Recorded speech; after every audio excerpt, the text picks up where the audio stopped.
જનક વિજય કહેવાય ગયા. જનક વિજય જનક રાજાએ સૂતા હતા. પછી એનું સપનું આવ્યું. સપનામાં પોતે ભીખાઈ વિના ભીખ માંગે, આખરે ભીખ માંગે ધોઈ નાખી. ત્યાં જાગી ગયા. એ વિચાર કરે આ હાથું વાંચો કે ભિખારી હાથું હું પછી સંકલ્પ કરવા મળ્યા. સવારમાં ઉઠી ગયા. પછી બધા સૈનિકો ભેગા કર્યા. કેમ તો કે જેટલા બ્રાહ્મણ દેવતાઓ છે ને બધા ઋષિ મુનિઓ એને બધાને ભેગા કરો.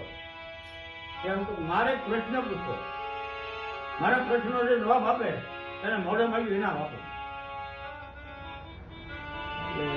સૈનિકો ઋષિ મુનિઓ બધાને ભેગા કર્યા એટલે જનક રાજાએ કીધું કેમ તો મારા પ્રશ્નનો કોઈ જવાબ આપી દે એને મોઢામાં વિના નતો તમને બધાને ધ્યાનમાં પૂરતો. એટલે કોઈ જવાબ આપ્યો નહીં. બધા ધ્યાનમાં પૂછી ગયા.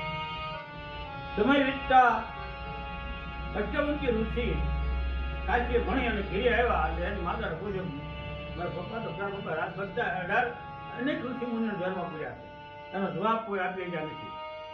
હા એમાં અષ્ટવંકી ઋષિ કે હું જાઉં જવાબ દેવા.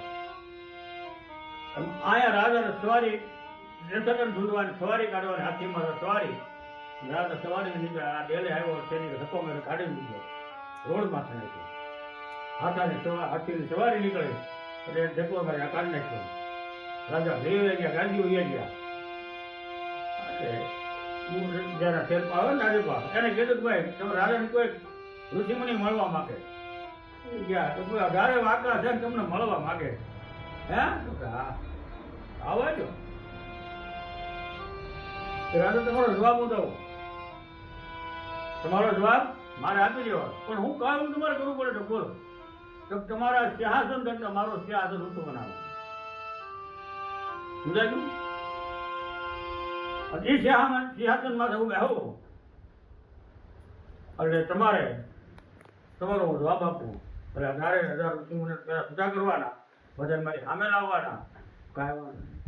બીજેથી પાછી સભા કરી ઊંચો આસન કર્યો. રાજા તમારો જવાબ આપું છું આપો. તો આ હાથું તે હાથું.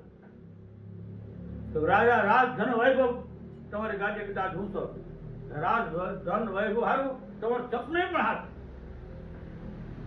માં કોઈ ના. રાજ ધન વૈભવ હું માગ્યો, રાજ ધન વૈભવ અષ્ટવંકી ઋષિએ માગ્યું. એટલે રાજા જનક વિજય કહેવાય છે. વિદેશી જનક વિજય. હા, અષ્ટવંકી ઋષિએ જવાબ આપ્યો જેને 18 વાકા. આ હું જવાબ નહીં એવું જયારે મંદિર રાજા સંકલ્પ કર્યો હતો, પણ એને જવાબ આપ્યો કે અષ્ટવંકી ઋષિએ